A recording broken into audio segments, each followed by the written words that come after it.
Bonjour, c'est Ursule encore. On est le 28 octobre 2020. Alors je viens sonner la trompette ce matin encore et je viens proclamer le retour de notre Seigneur Jésus-Christ. Amen. On est dans les temps où il est très important de s'apprêter, amen, de laisser aller ce monde et puis ses valeurs et de tout simplement se concentrer à rechercher le Seigneur, à bâtir sa relation, amen, avec le Seigneur, être vraiment très très intime pour ne pas être surpris, à être laissé. Amen. Alors Jésus, il revient chercher son épouse, amen, le groupe là de ceux-là qui se seront mis à part pour lui, ceux-là qui auront une relation d'intimité avec lui, une relation d'amour, amen. Et c'est très important de bâtir cela. Alors on a l'exemple des 10 vierges, amen. 5 ont été prises, 5 ont été laissées. Et on a l'information que les 5 qui ont été laissées, c'est parce qu'elles n'avaient pas de lampe, elles n'avaient pas d'huile dans leur lampe. Et pourquoi n'avaient-elles pas d'huile? Elles n'avaient pas bâti leur relation avec le Seigneur pour avoir de l'huile en réserve. Et cette huile n'est autre que le Saint-Esprit. Amen. Alors, plus d'une fois, les gens nous ont fait croire que le Saint-Esprit, c'est des manifestations quelconques et tout. Mais au fait, qui dit avoir le Saint-Esprit, dit marcher selon les commandements de Dieu, dit craindre ce Dieu-là et vivre uniquement pour lui. C'est comme ça qu'on voit la personne qui a le Saint-Esprit. Avoir le Saint-Esprit, ce n'est pas avoir une vie flyée et puis parler en langue et puis bon, se secouer et puis bon, voilà, donner des paroles et puis ça se limite là. Et quand on regarde la vie de la personne, ça laisse à désirer. Amen. Ceux-là qui ont le Saint-Esprit, en tout cas, ils ont une vie tellement rangée, tellement dans une crainte de Dieu que quand tu vois la personne, tu sais que oui, Dieu est là, Dieu est par ici. Il est donc très important que on puisse prendre le temps, l'énergie, amen, pour connaître ce Dieu-là. Non seulement nous sommes appelés à nous dépouiller des œuvres de la chair, mais aussi nous sommes appelés, amen, à le découvrir davantage en remplissant notre lampe de lui-même. Et remplir notre lampe de lui, c'est connaître le Seigneur, manger sa parole, l'intégrer dans notre vie, dans notre quotidien. Amen. Alors ça demande une volonté, bien sûr. Ça demande de l'énergie, du temps. Et je viens nous y encourager. Amen. Béni soit le Seigneur. Aujourd'hui, je reviens sur les 7 tonnerres. Amen. Aujourd'hui, on regarde la leçon 31. Je reviens sur les 7 tonnerres. Amen. J'avais vu la leçon, on avait vu la leçon, attendez, les tonnerres, j'en avais parlé à la leçon 29, si j'ai bonne mémoire. Et je pense que ça fait 3 jours de cela. Attendez, la leçon 27, on a parlé de la repentance. Attendez, je ne veux pas revenir vraiment. Voilà, les 7 tonnerres, c'était à la leçon 28. Amen. Et ça, c'était, j'en avais parlé, je pense, le 24 octobre, si j'ai bonne mémoire. C'est ça qui est écrit dans mon cahier. Amen. Alors, Dieu est tellement merveilleux que avant-hier, dans mon temps de prière, nous sommes aujourd'hui mercredi. Alors, lundi, je suis allée prier dans l'après-midi comme je prie d'habitude. Et le Seigneur m'a donné Apocalypse 1, le verset 4. Amen. Et vous savez que dans mon survol d'Apocalypse, je suis rendue au chapitre 11. Alors je me suis dit, mais qu'est-ce qu'il peut bien avoir là dans Apocalypse 1, le verset 4. Amen. Et quand je suis allée voir, j'étais tout simplement émerveillée. Amen. C'est ça qui montre que notre Dieu sait tout, il voit tout, parce que je n'ai pas vu ça. Je n'ai pas vu le verset que le Seigneur m'a donné, et ça, il me l'a donné, il me l'a révélé au fait, dans mon temps de prière. Apocalypse 1, verset 4. On va lire. Et alors, et c'est de là que je tire le titre aujourd'hui. Alors, Apocalypse 1, le verset 1 jusqu'à 5. Révélation de Jésus-Christ que Dieu lui a donnée pour montrer à ses serviteurs les choses qui doivent arriver bientôt et qu'il a fait connaître par l'envoi de son ange à son serviteur Jean, lequel a attesté la parole de Dieu et le témoignage de Jésus-Christ, tout ce qu'il a vu. Heureux celui qui lit et ceux qui entendent les paroles de la prophétie et qui gardent les paroles qui y sont écrites car le temps est proche. Jean, aux 7 églises qui sont en Asie, Que la grâce et la paix vous soient données de la part de celui qui est, qui était et qui vient. Amen. C'est notre Dieu. Et de la part de cet esprit, de cet tonnerre, qui sont devant son trône, et de la part de Jésus-Christ, le témoin fidèle, le premier-né des morts, et le prince des rois de la terre, à celui qui nous aime, qui nous a délivrés de nos péchés par son nom, et qui a fait de nous un royaume de sacrificateurs pour Dieu son Père. À lui soit la gloire et la puissance au siècle des siècles. Amen et amen et 1000 fois amen. Amen. Alors le Seigneur Jésus-Christ a fait de nous un royaume de sacrificateurs. Quelle grâce, quel honneur. Amen. Il est donc très important qu'on puisse se comporter comme des sacrificateurs. Amen. Parce que la parole dit une chose. Maintenant, si tu as reçu cette parole en disant que tu fais partie de ces sacrificateurs-là, de l'ordre de Melchisédek, il est très important que ta vie reflète ce que le Seigneur a dit de toi. Amen. Alors, verset 4, on a vu que quand Jean a commencé à annoncer les personnes qui ont écrit la lettre, il a dit « Jean, aux sept églises qui sont en Asie, que la grâce, la paix vous soit donnée de la part de celui qui est, qui était et qui vient, et de la part des sept esprits qui sont devant son trône. » Amen. Alors, les sept esprits qui sont devant le trône de Dieu sont co-auteurs, amen, des lettres. Amen. Alors, c'est ça, les sept tonnerres, co-auteurs de cette lettre. Amen. Alors, il dit qu'ils sont devant son trône. Allons-y lire Apocalypse 5, le verset 6. On connaît cette partie-là. On l'a déjà regardé. Apocalypse 5, le verset 6. Et je vis au milieu du trône et des quatre êtres vivants, et au milieu des vieillards, un agneau qui était là comme immolé. Il avait 7 cornes et 7 yeux, qui sont les 7 esprits de Dieu envoyés par toute la terre. Amen. Les 7 esprits de Dieu, amen, sont sur toute la terre. Ils regardent tout ce qui se passe. Amen. Allons-y regarder Zacharie. Attendez, où est mon passage? Zacharie 3. Zacharie 3, ça c'est des passages qu'on a déjà vus à la leçon 24 si j'ai bonne mémoire. Ou bien leçon 25, je ne me rappelle plus. Mais bon, voilà. Alors, Zacharie 3, on lit ceci. Le verset 9. Car voici, pour ce qui est de la pierre que j'ai placée devant Josué, il y a 7 yeux, et sur cette seule pierre, voici, je graverai moi-même ce qui doit y être gravé, dit l'Éternel des armées, et j'enlèverai l'iniquité de ce pays en un jour. Amen. Alors, le Seigneur dit qu'il va enlever l'iniquité de ce pays en un jour, et lui-même va graver sur cette pierre ce qui doit y être gravé. Amen. Et quand on lit Apocalypse 5, le verset 6, on se rend compte que sur cette pierre, Dieu a gravé, amen, en plus des les 7 yeux qui étaient déjà là, il a gravé 7 cornes, il y a ajouté 7 cornes, amen.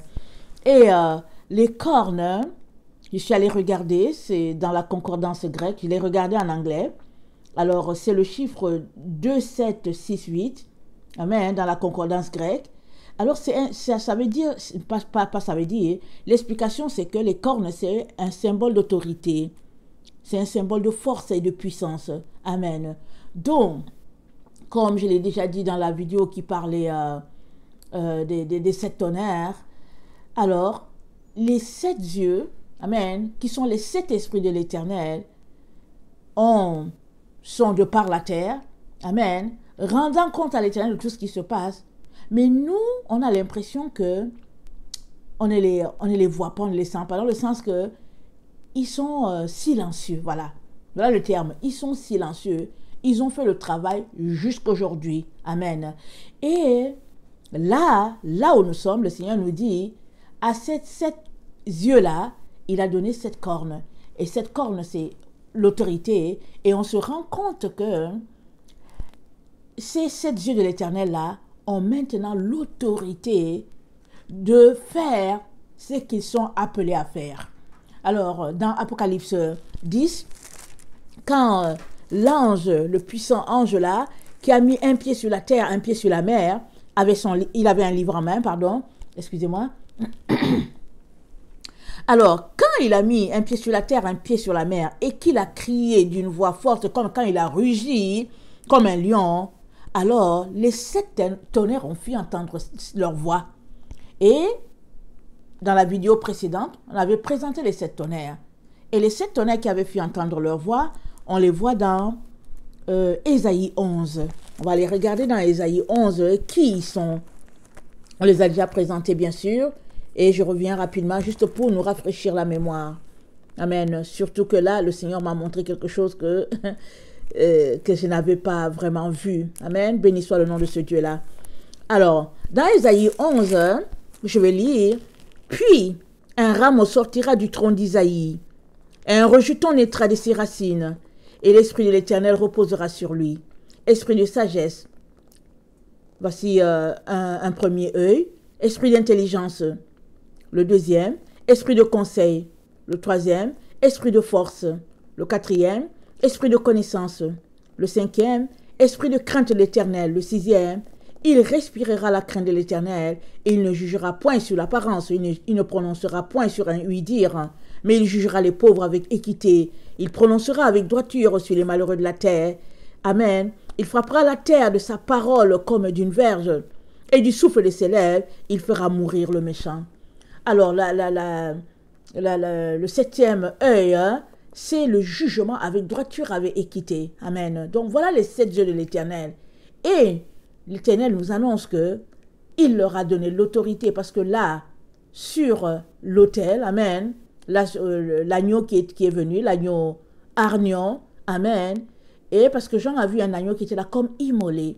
Amen. Cet agneau-là est différent de l'agneau Amnos, et Amnos, c'est notre Seigneur, et c'est le grand agneau, c'est le lion de la tribu de Juda. Amen.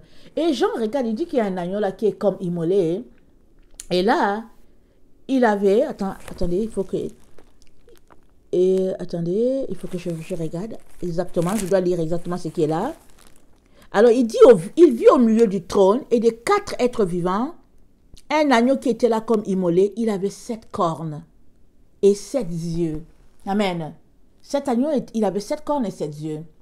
Et au fil de notre étude, amen, notre survol de l'Apocalypse, on s'est rendu compte que, amen, cet agneau-là, il correspond au messager de la fin que Dieu a annoncé dans Malachie. Amen. Dans Malachie, il nous a dit, je vous enverrai, amen, mon messager. Et il vient pour purifier les fils de l'Éternel, comme les fils de Lévi, comme on purifie l'or, comme on purifie l'argent.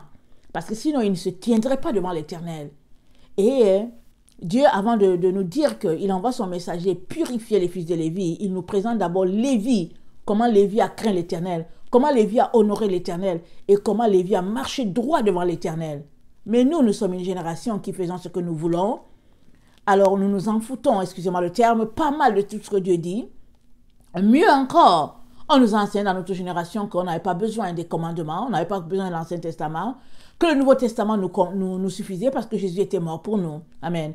Mais quand on regarde un tel enseignement, on se rend compte que ça n'a aucun sens. Parce que si Jésus-Christ qui était Dieu, lui, il est venu sur la terre, il s'est gardé de péché, il est venu, il a accompli l'Ancien Testament. Alors comment pouvons-nous dire que nous sommes exempts d'accomplir l'Ancien Testament? Non, nous sommes appelés à marcher comme notre Seigneur. Comme il a marché, nous sommes appelés aussi à marcher. Alors, cet agneau Arnion-là, qui correspond au messager de la fin, vient pour ramener les fils de l'Éternel sur le droit chemin. N'oublions pas, le jugement de Dieu commence. Le jugement commence dans la maison de Dieu. Et la maison de Dieu, c'est l'Église. Amen. Alors, c'est pas pour rien que Malachie est placé entre l'Ancien Testament et le Nouveau Testament, pour faire le pont, l'équilibre. Amen. Pour nous dire que, au fait, pour passer, amen, de l'un à l'autre, il est très important que Malachie soit observé. Or, nous savons tous que les Juifs, d'origine, ils observent leurs commandements, ils ont rejeté Yeshua, qui est notre Seigneur. Mais dès qu'ils se rendent compte que, ou bien dès qu'ils ont la révélation que Jésus-Christ, au fait, c'est lui le sauveur promis, qu'est-ce qu'ils font? Ils louent le Seigneur, ils donnent leur vie à Yeshua il continue de marcher selon les commandements de Dieu, selon les règles que Dieu a données à Moïse. Amen. Parce que si nous refusons de marcher selon les règles de Moïse, nous sommes tout simplement en train de bafouer, en train de piétiner tout ce qui a été fait dans l'Ancien Testament. Et ça ne tient pas. Amen. Maintenant, il y a les enfants de Dieu, dès qu'ils entendent commandement, ils ont les antennes allumées, ils sont en tout cas dans tous les états. Mais si tu marches vraiment selon Jésus, tu observes le commandement à tous les jours. Si tu es vraiment un enfant de Dieu qui marche selon le Seigneur Jésus, je veux te dire que tu les observes. Peut-être sans t'en rendre compte, mais tu les observes. Amen. Dont les 7 tonnerres, ils sont co-auteurs des 7 lettres. Amen. Les lettres, ils viennent de notre Seigneur Jésus parce que Jean, quand il a annoncé, il les a annoncés dès le départ. Amen. Et maintenant, nous sommes dans le temps où Dieu leur donne l'autorité et il leur donne de pouvoir. Amen. Exercer une certaine autorité dans le temps où nous sommes. Amen. Alors, on les a vus, on les a nommés. Maintenant, regardons Apocalypse 11, le verset 5. On vient de lire Ésaïe 11, je vais relire le verset 4, c'est dit, « Mais il jugera les pauvres avec équité, et il prononcera avec droiture sur les malheureux de la terre. Il frappera la terre de sa parole comme d'une verge, et du souffle de ses lèvres, il fera mourir le méchant. » Amen. La justice sera la ceinture de ses flancs, et la fidélité la ceinture de ses reins. Amen. On va s'arrêter là. Jésus a vécu sur la terre. Alors, est-ce qu'on a déjà vu quelque part où Jésus-Christ a du souffle de sa bouche, il a fait périr le méchant? Est-ce qu'on l'a vu à quelque part? Non, Jésus est venu. Il est venu annoncer. Amen. Il est venu annoncer la parole de Dieu. Il est venu restaurer ce qui nous a été volé. On va lire Ésaïe 61 rapidement. Rapidement. Et pour voir ce que Jésus-Christ est venu faire au début. Amen. Et dans les temps où nous sommes, c'est là qu'il va faire mourir le méchant. Et on va aussi le voir qu'il va exercer ce ministère-là, à même de faire mourir le méchant, dans Apocalypse 11, verset 5. Alors, quand Jésus est venu, à 12 ans, il est entré dans le temple. Il a dit, Ésaïe 61, « L'Esprit du Seigneur l'Éternel est sur moi, car l'Éternel m'a oint pour porter la bonne nouvelle aux malheureux.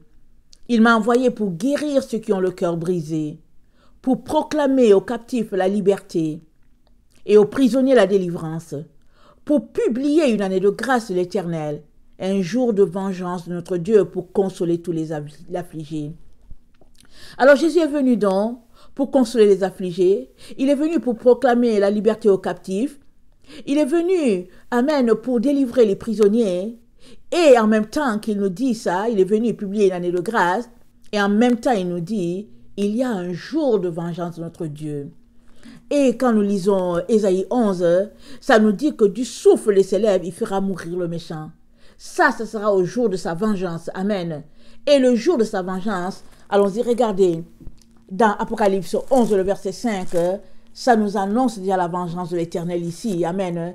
Exercer, amen, à travers la bouche de ses serviteurs. Amen. Parce que nous sommes tous des instruments dans la main de Dieu. Dieu fait de nous ce qu'il veut. Amen. Il fait de nous des épées, il fait de nous des boucliers, il fait de nous vraiment des... Nous sommes ses serviteurs, nous sommes envoyés. Amen. La Bible dit que les vents sont à son service. Amen. Attendez, avant que je lise Apocalypse 11, j'aimerais rapidement lire le psaume 104. Amen. Qui nous parle de comment le vent et tout ça là, ils sont au service de l'Éternel. Attendez. Attendez,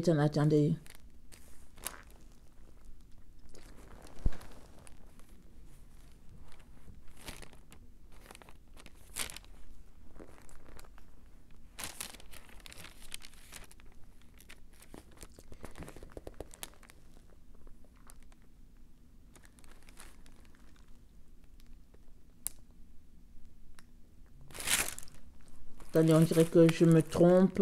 Je vais aller lire dans le psaume 29. Amen. Je sais qu'il y a quelque chose dans le psaume 104, mais c'est un peu long et puis je n'arrive pas à le faire sortir. Alors, le psaume 29 dit, la voix de l'Éternel est puissante, la voix de l'Éternel est majestueuse, la voix de l'Éternel brise les cèdres.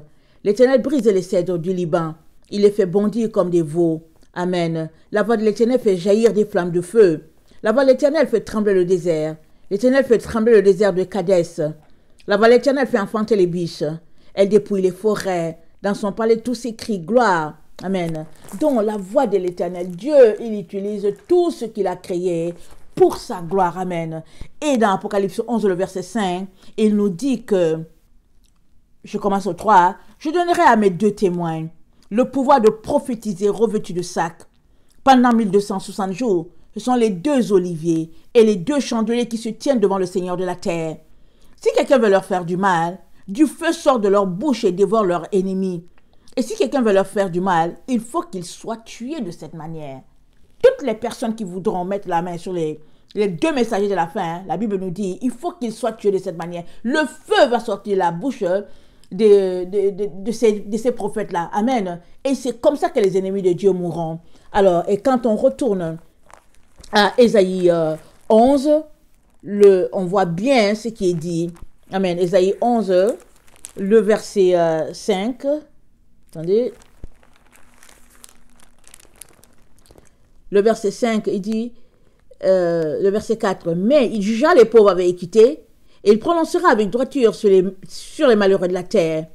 Il frappera la terre de sa parole comme d'une verge, et du souffle de ses lèvres, il fera mourir le méchant.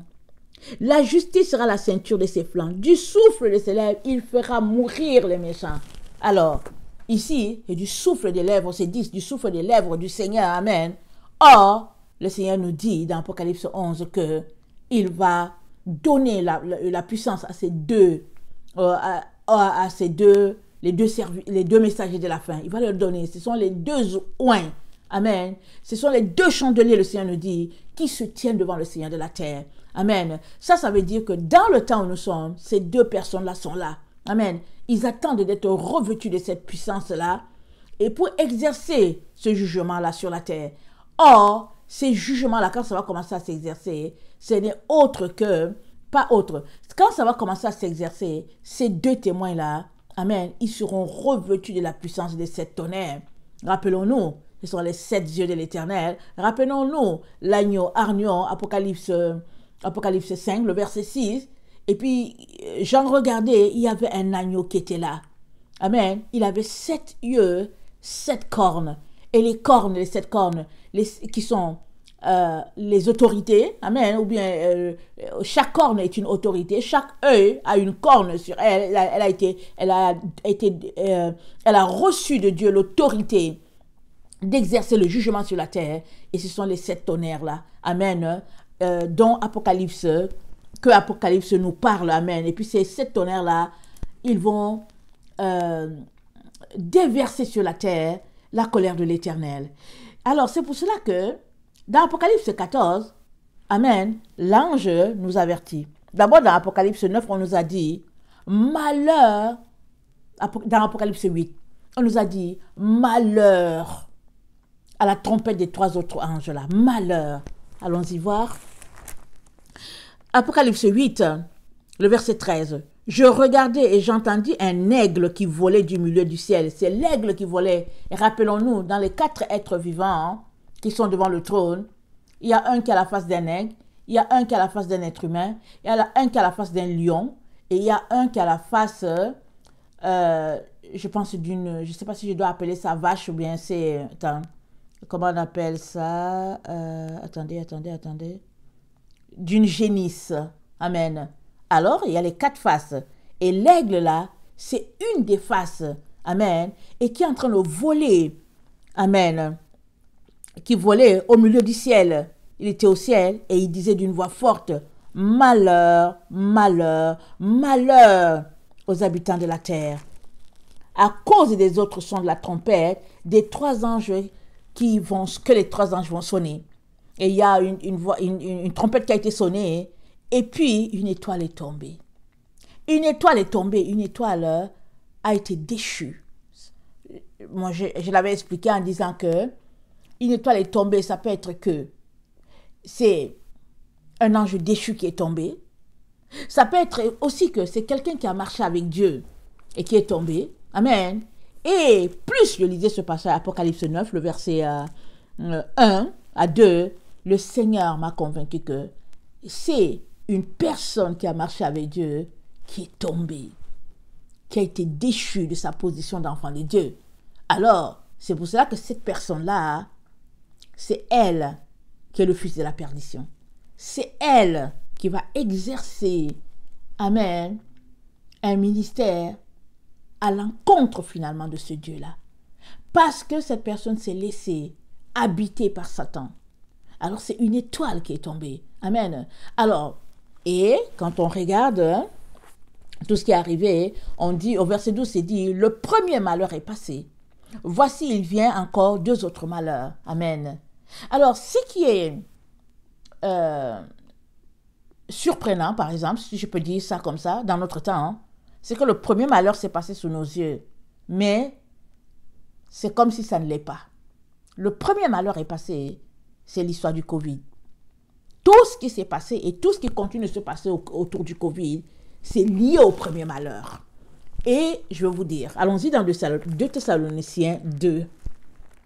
2 Thessaloniciens 2. Ce qui se passe, c'est que dans le temps où nous sommes, Daniel l'a dit. Qu'est-ce qu'il a dit? Il a dit que ceux qui sont intelligents vont comprendre. Et quels sont les gens qui sont intelligents? C'est ceux qui marchent selon le Seigneur, qui ont l'Esprit de Dieu, qui cherchent le Saint-Esprit, qui prennent leur temps pour chercher Dieu. Daniel, l'ange a dit à Daniel, qui sont les intelligents. Et ils vont comprendre. Attendez. L'ange a dit à Daniel, les intelligents vont comprendre.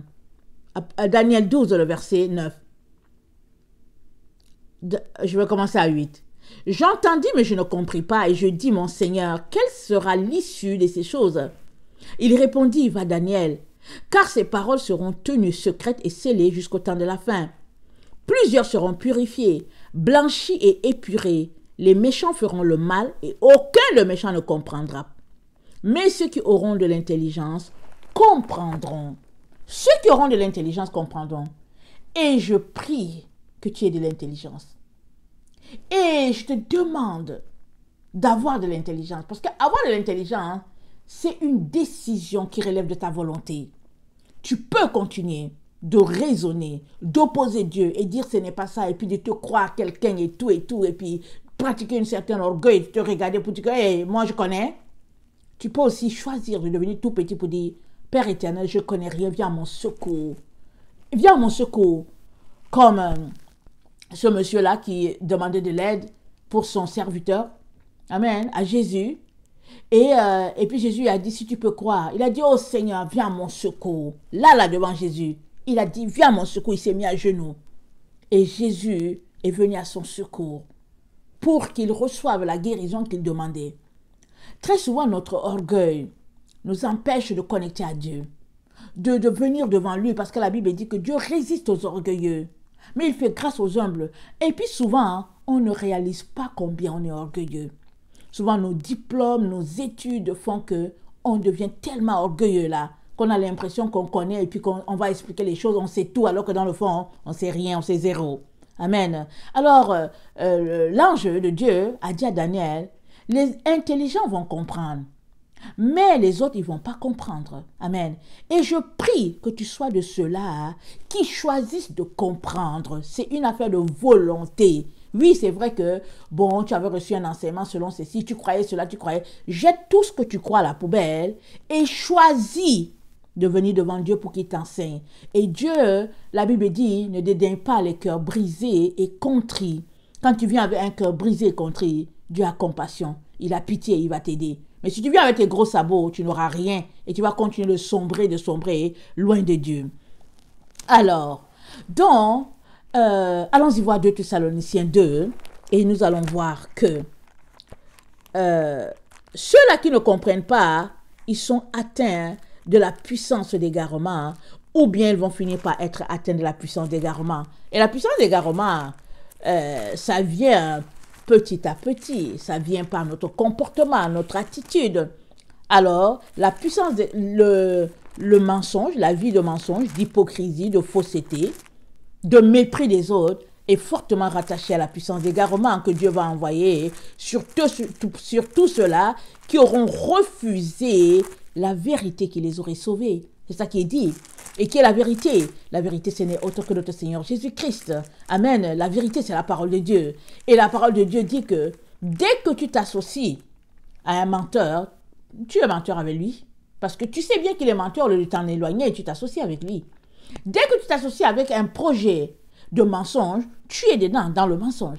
Dès que tu t'associes à une situation où Dieu n'est pas, tu es là-bas avec la situation. Il n'y a rien à faire. Dieu n'est pas là-dedans et tu fais quoi dedans? Alors, tu es dans l'égarement.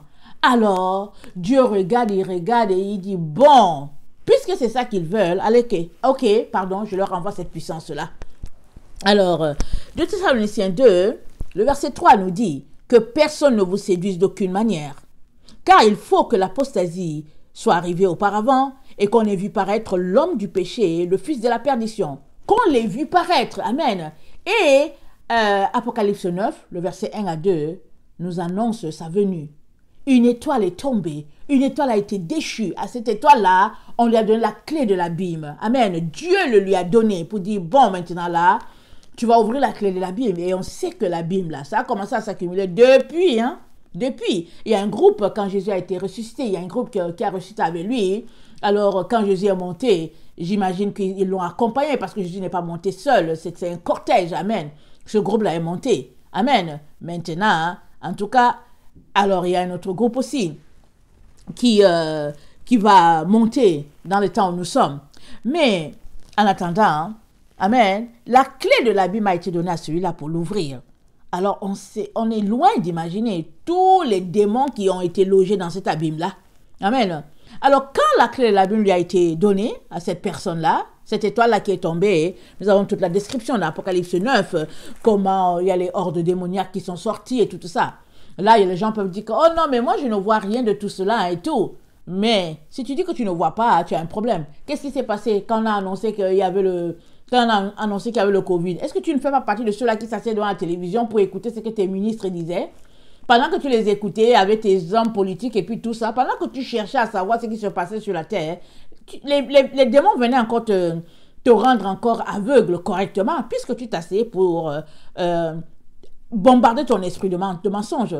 Et si tu t'arrêtes bien pour remémorer tout ce qui s'est passé, c'était qu'une panoplie de mensonges, des conférences de mensonges. Peu importe le pays, chacun sortait pour raconter son plus gros mensonge à sa population. Parce qu'ils étaient en train d'avoir leur baptême de mensonge. Amen. Eux-mêmes là, ils étaient en train de dire à Satan, on t'appartient. Alors il fallait qu'ils posent une action vraiment forte pour leur allégeance à Satan. Alors chaque leader politique sortait pour prêter allégeance en nous racontant un gros mensonge que oui, le Covid a fait comme ci, et puis il est parti là, et puis ceci, cela. Comme si le Covid était une personne. Amen. Et aujourd'hui, qu'est-ce qu'on regarde? Regardez un peu autour, prenez l'actualité mondiale. Alors, on se dit, mais qu'est-ce qui se passe? Alors, on regarde, on dit que oui, c'est normal que les jeunes réclament. Alors, ils frappent, ils cassent partout. Et puis bon, ils marchent, il y a les morts par-ci, les sangs coulent par-là, dans tel pays et tout, le sang coule. Et les autres qui n'ont pas Dieu disent, oh oui, ils doivent réclamer leurs droits, parce qu'ils ont droit quand même au minimum et tout. Entre vous et moi, est-ce que ces jeunes-là ne mangent pas? Entre vous et moi, là, est-ce que le Seigneur nous a promis, il nous a parlé du matériel? Le Seigneur ne nous a pas parlé du matériel. Il nous a dit, cherchez premièrement le royaume de Dieu et sa justice. Les autres choses vous seront données. Il est en train de dire que tu ne vas pas manquer de nourriture, tu ne vas pas manquer d'un toit où te reposer. Il est en train de dire, si tu cherches le royaume d'abord et sa justice, il va s'occuper de toi.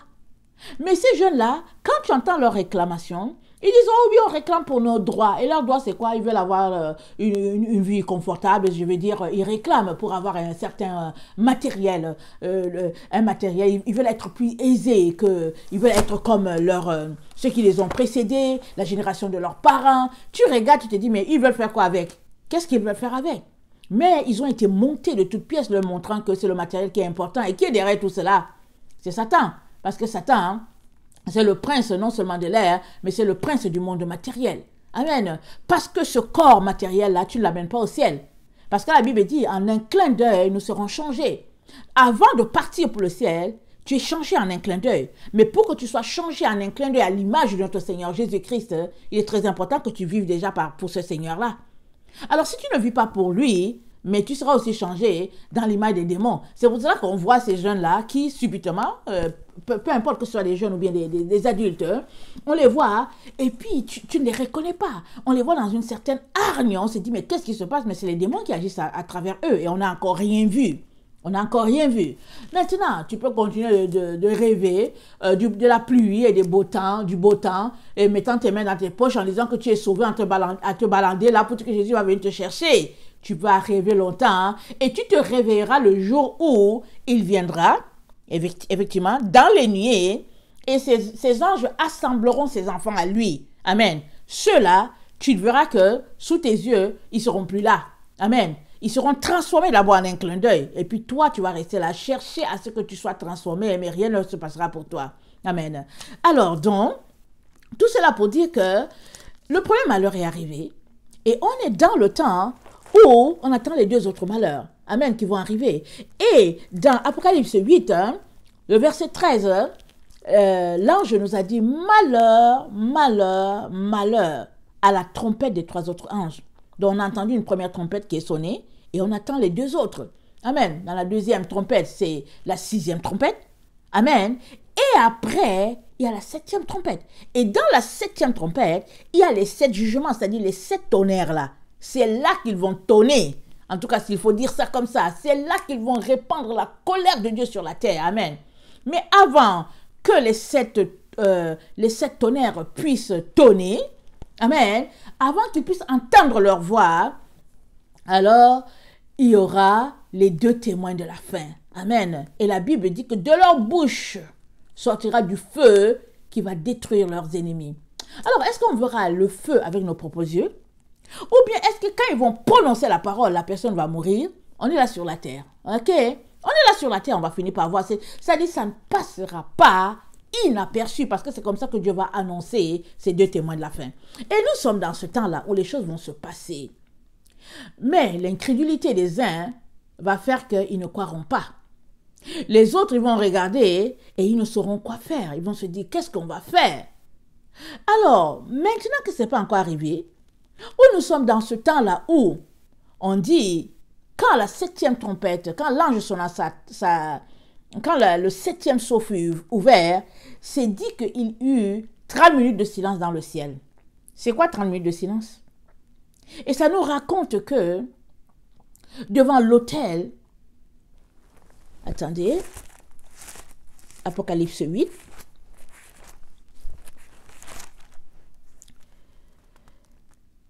il eut dans le ciel un silence d'environ une demi-heure, et je vis les 7 anges qui se tiennent devant Dieu, et 7 trompettes leur fut donnée. 7 anges, les 7 trompettes leur fut donnée. Et ça dit, au verset 3, et un autre ange vint, et il se tint sur l'autel, ayant un encensoir d'or.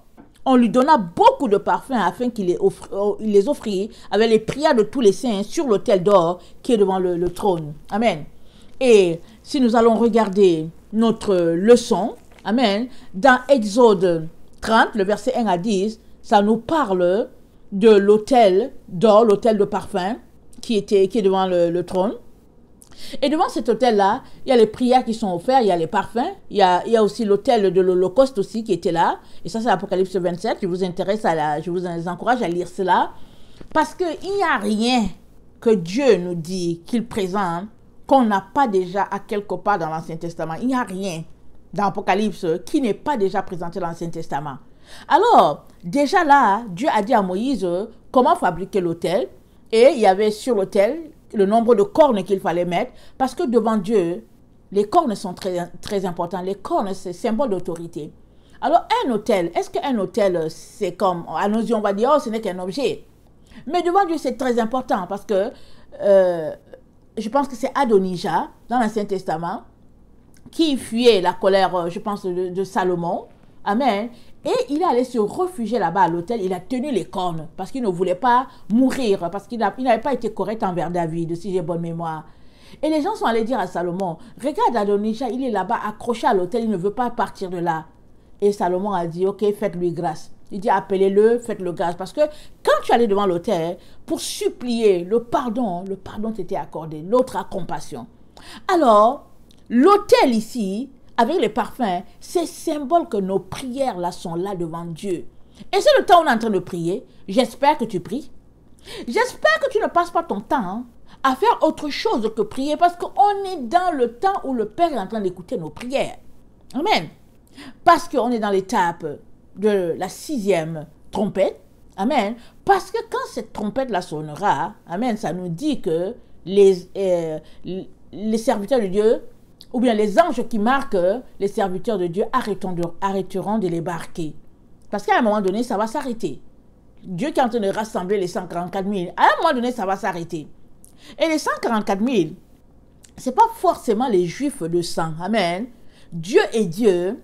Amen. Il va sauver des personnes sur la terre. Il va les marquer. Il va les sauver. Amen. Et il va les attribuer à chaque famille. Parce que rappelons-nous, il a dit à Abraham, toutes les familles de la terre seront bénies à travers toi.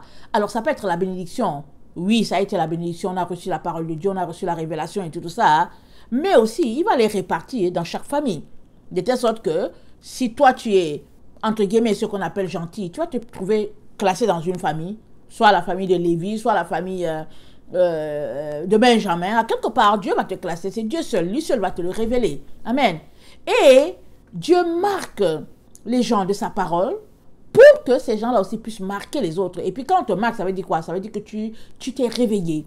Tu t'es réveillé et Dieu te scelle. Amen. Et il te scelle pourquoi? Pour que tu réveilles aussi les autres. Parce que si tu te réveilles et que tu restes là, dis que oui, alléluia, merci Seigneur, tu m'as réveillé, et puis tu ne réveilles pas les autres, il y a un problème, tu n'as encore rien compris au message de Jésus.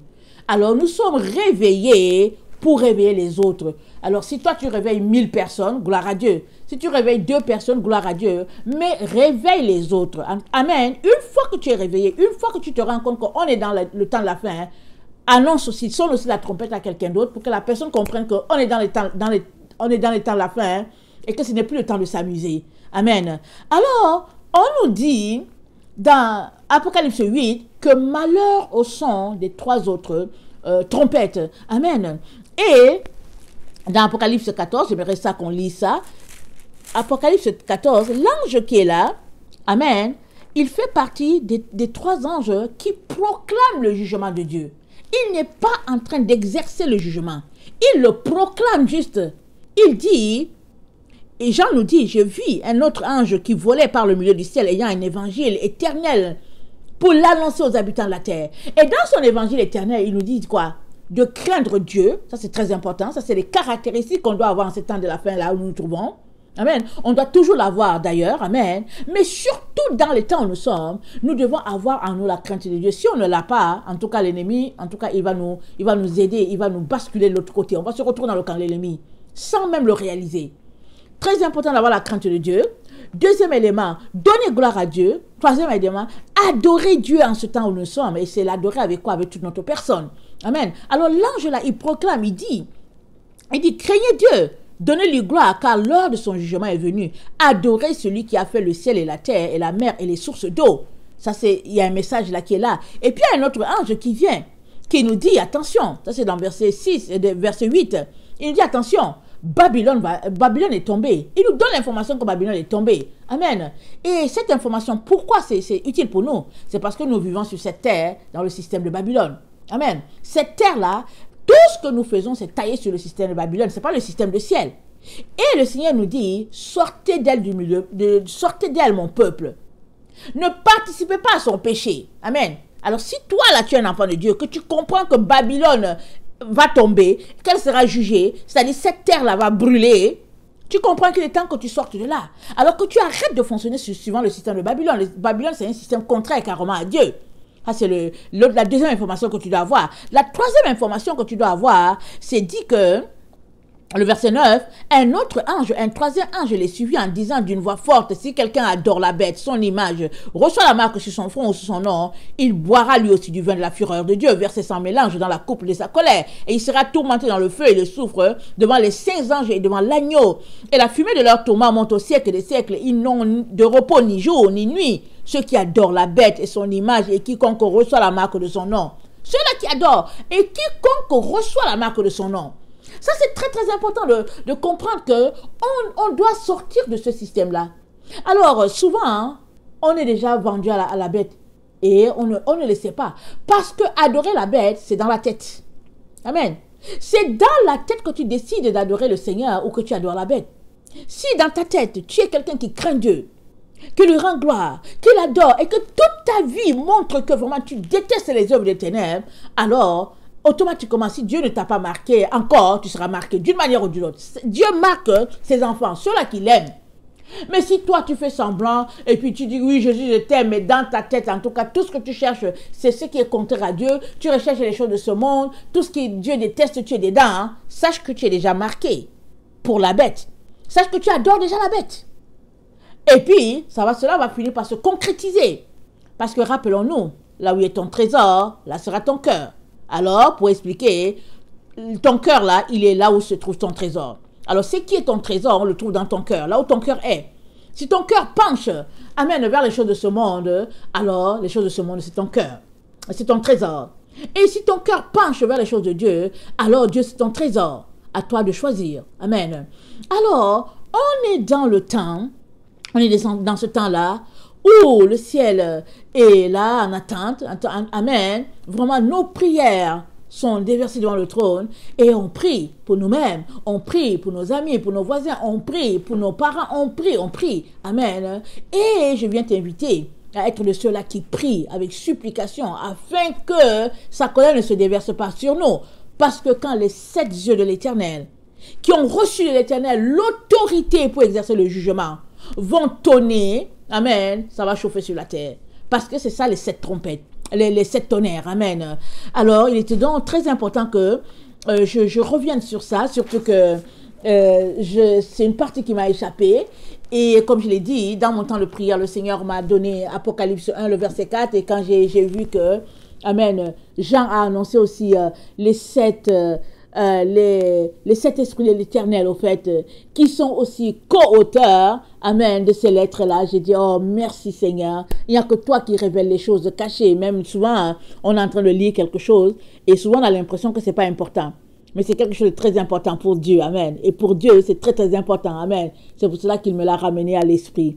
Alors que le Seigneur bénisse sa parole et puis qu'il nous donne de vraiment nous apprêter et de laisser aller ce monde et puis ses passions et puis sa distraction. Amen. Soyez bénis. Je vous aime beaucoup. Et Dieu davantage. Maranatha. Jésus revient. Amen. Amen.